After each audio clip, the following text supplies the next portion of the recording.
왕관을 얻기까지 석종께서 서위국의 기원정사에서 많은 사람들을 모아놓고 설법하고 계시던 때의 일이다. 파라나시국에 자크우코라는 왕이 있었다. 그리고 이 왕에게는 소라는 천성이 어질고 학문, 기획, 그 밖의 모든 일에 정통한 아들이 있었다. 이 아들이 커서 태자가 되었다. 그런데 늙은 왕은 달마라는 예쁜 여인을 특별히 사랑하여 마침내 그 여인은 임신을 하였다.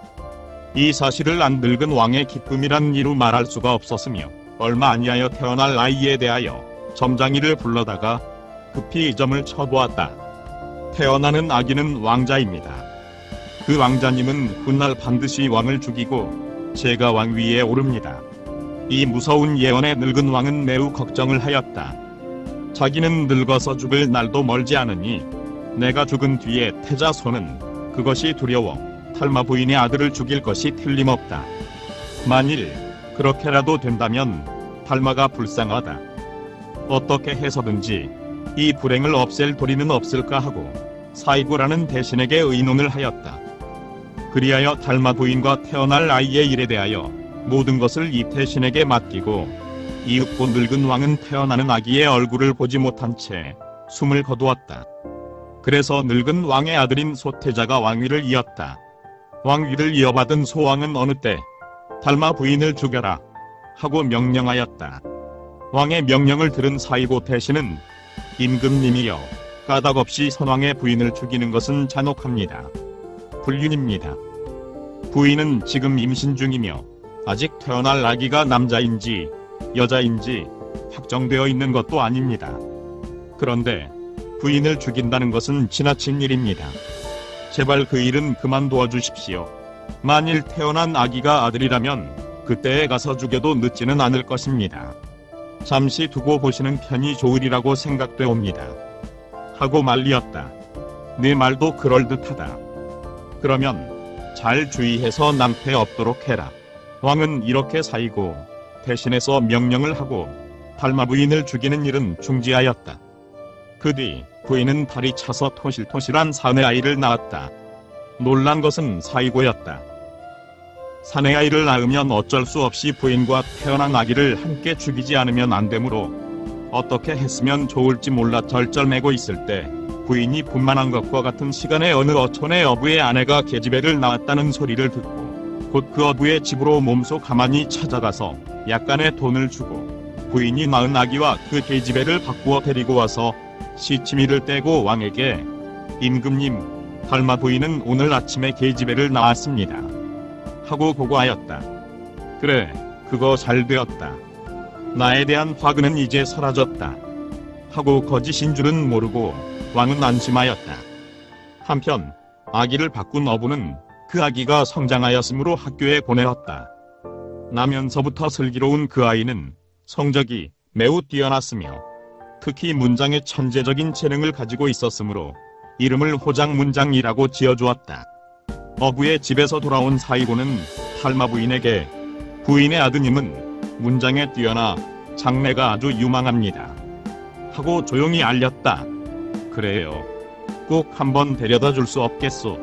하고 자기가 낳은 귀여운 아들이 성장했고 더욱이 성적이 뛰어났다는 소리까지 들었으니 한번 만나보고 싶어하는 것은 어버이의 심정이 아니겠는가. 모처럼 이유나 그것은 하시지 않는 편이 좋을 것입니다. 하고 사이고는 이 모자의 대면이 도리어 문제를 일으키지는 않을까 하는 염려도 있고 해서 거절하였다. 그러나 부인은 단 한 번 잠깐 동안이라도 좋으니 하고 각별히 부탁하니 그 정에 끌려 그 부탁을 물리치지 못하고 그러면 만나게 해드리지요. 하고 승낙을 했다. 거기서 사이고는 한 꾀를 생각해내었다. 어느 날 밤 어부의 집에 가만히 가서 내일 아침 호장문장에게 생선을 가지고 생선장수의 모습으로 대궐로 들어오라고 하였다. 아무것도 모르는 그는 생선장수가 되어 이튿날 아침 대궐로 들어갔다. 이미 달마 부인에게 이야기가 되어 있었으므로 이의 어머니와 아들은 몇 년 만에 그리운 대면을 하였다. 그때 한 점장이가 이 생선장수 아이를 보고 이 아이는 반드시 우리 왕을 죽이고 스스로 왕위에 오르리라고 점을 쳤다. 이 점장이의 말이 어느 사이에 한 사람 두 사람 퍼져서 결국 왕의 귀에 들어갔다. 이 소리를 들은 왕은 여러 신하들을 모아놓고 어부의 아들이 나를 죽일 나쁜 상을 가지고 있다는 소문이 자자하니 그를 놓치지 않도록 하여라 하고 명령을 하였다. 왕이 자기를 찾아내어 죽이려고 한다는 소문을 들은 어부의 아들 호장문장은 큰일이 났다고 정처 없이 동쪽으로 도망하여 어느 노파의 집에 숨었다. 그랬더니 노파가 노란 가루를 개어서 그의 몸에 발라 송장처럼 만들어 숲속으로 데리고 가 산속에 내버렸다. 노파의 도움으로 산속까지 도망쳐온 그 아이는 숲속을 정처 없이 헤매고 숨어 다녔다. 그때 숲속에서 꿀과 열매를 따고 있던 어떤 사나이가 아이의 행동이 수상함으로 뒤를 쫓았으나 도중에 잃어버리고 말았다. 그때 왕의 명령을 받고 그를 찾는 사자가 와서 꽃을 따는 사나이에게 말하였다. 너는 이 근처에서 이러이러한 모습을 한 아이를 보지 못했느냐? 지금 말한 것과 같은 모습을 한 아이는 얼핏 보았습니다마는 이 길로 달아났습니다. 하고 꽃을 따는 사나이가 대답을 하였다. 뒤쫓는 사나이는 가르쳐준 길로 황급히 아이의 뒤를 따라갔다. 한편 호장문장은 잡으려는 사람들이 뒤쫓아오므로 어린 마음에도 몹시 겁이 나서 열심히 도망을 하여 어떤 빨래집 안으로 뛰어들어가 도움을 청하였다. 빨래집 주인은 옷가지를 여러 겹으로 아이를 싸서 나귀에 싣고 동네에서 멀리 떨어진 어떤 강가에 와서 나귀에서 내려 놓아주었다. 그는 사방을 살피면서 인기척이 없는 곳을 향하여 자꾸 달아났다. 그런데 도중에서 한 사나이를 또 만났다. 생각하고 더 빨리 달아났다. 왕의 사자는 몇 패로 갈리어 방방곡곡을 산이며 강이며 구석구석까지 찾아다니며 이런 아이를 보지 못했는가 하고 만나는 사람마다 붙잡고 물어봤다. 그때 어느 사나이는 찾고 있는 그 아이는 저쪽으로 달아났습니다 하고 가르쳐 주었다. 추격하는 사자들은 알려준 방향으로 쫓아갔다. 그 아이는 이번엔 구둣집으로 뛰어들어갔다. 나는 지금 사람에게 쫓기고 있습니다. 잡히면 죽습니다. 제발 잠깐만 숨겨주세요. 그거 안 되었구나. 불쌍도 하지. 미안하지만 아저씨, 나에게 뒤꿈치가 앞으로 오고 발끝이 뒤로 된 구두를 만들어 주셔요. 그렇게 하면 추격자가 쫓아와도 발끝이 뒤로 향해 있기 때문에 그 발자국을 보고 반대 방향으로 갈 터이니 그런 구두를 난 만들어 본 일이 없는데 살려주는 셈치고 제발 부탁합니다. 구두장인은 어부아이의 말하는 구두를 여러모로 애를 써서 만들어 주었더니 그는 그 구두를 신고 이제 됐다 하고 마을을 벗어났다. 자꾸 가노라니 앞길에 높은 담장이 있어 넘어갈 수가 없어 그는 하수구로 빠져나가 가까스로 밖으로 나왔다. 추격자들은 아이의 발자국을 따라 구둣집에 와서 그에게 방향을 물어가지고 또 추격하였다. 한편 여기까지 도망쳐온 그는 앞으로 도망칠 길이 없으므로 할 수 없이 물속으로 뛰어든 것을 본 용왕은 자기 궁전으로 그를 데리고 왔다. 이리하여 이 땅 위에서 사라진 그의 모습은 아무도 몰랐다. 그 뒤 그의 행방은 전혀 알려지지 않았으나 왕은 수색의 손길을 조금도 늦추지 아니하였다. 그런데 어느 사이엔가 호장문장 이 물속에 들어가 용왕의 도움을 받고 용궁에 가 있다는 소문이 나돌기 시작하여 그 이야기가 왕의 귀에도 들어가게 되었다. 왕은 대신을 불러 나라 안의 주술사를 모조리 불러 들려라 하고 성난어조로 명령하였다. 왕의 갑작스러운 부름을 받고 나라 안의 주술사들은 모두 왕궁으로 모여왔다. 주술의 힘으로 너희들은 용궁에 가서 용왕과 어부의 자식을 데려오너라 하고 엄명을 내렸다. 주술사들은 바닷가에 제단을 만들어 울긋불긋 꾸며놓고 열심히 주문을 외워 왕을 괴롭혔다. 주문에 시달린 용왕은 이제 아이를 잠시도 더 숨겨둘 수가 없어 빈가라 야차가 살고 있는 광야의 아이를 내어버리고 주술사들에게 말하였다. 주술사들이여, 너희들이 주문의 힘으로 나는 이제 더 아이를 숨겨둘 수가 없어 광야에 돌려보내었다. 아마 지금쯤은 야차한테 먹혀버렸을 것이다. 그러니 본국에 돌아가서 왕에게 그렇게 전하여라. 주술사들은 용왕의 말대로 왕에게 보고하였다. 한편 용왕의 보호로부터 다시 광야에 내어 쫓긴 그 아이는 동서로 헤매다니다가 빈과라 야차가 많은 사나운 개들과 함께 모여 있는 것을 발견하고 깜짝 놀랐다. 그것은 이 끝도 없이 넓은 광야에서 야차와 사나운 개들에게 발견되면 지금까지의 고생도 수포로 돌아가고 이 목숨도 야차와 개들의 밥이 되어버릴 것이 뻔하기 때문이다. 오랫동안 사람의 그림자도 구경 못한 사나운 개들이 그 아이의 모습을 발견하고 와라, 저기 사람이 있다, 잡아라 하고 두목인 듯한 개가 말하자 한 놈은 벌써 무서운 기세로 아이를 향하여 달려갔다.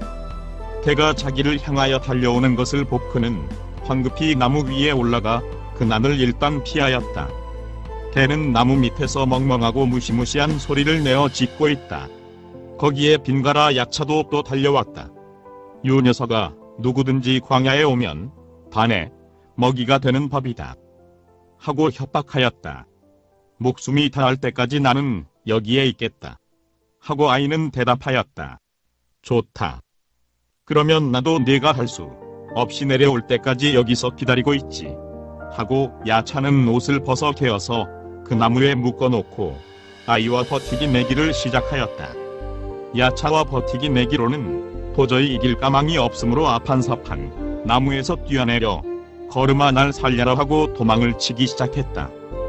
나무 밑에 버티고 있던 야차와 개들이 일제히 그 뒤를 추격하였다. 그는 이제는 절대절명이라 생각하고 입고 있던 옷을 벗어서 야차에게 힘껏 던져 야차의 몸뚱이를 덮어 씌웠다. 옷에 덮인 야차를 개들은 사람인 줄 알고 달려들어 물었다. 이기적 같은 우연한 일로 말미암아 그는 위기일발에서 벗어날 수가 있었다.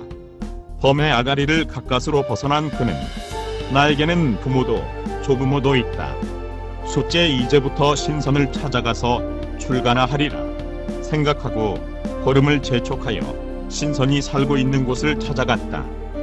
신선이 사는 곳은 희귀한 꽃도 피어있고 진귀한 열매도 열려있으며 예쁜 새들이 지저귀고 있는 조용한 곳에 살고 있었다. 그는 가까스로 이 신선들이 사는 곳을 찾아 들었던 것이다.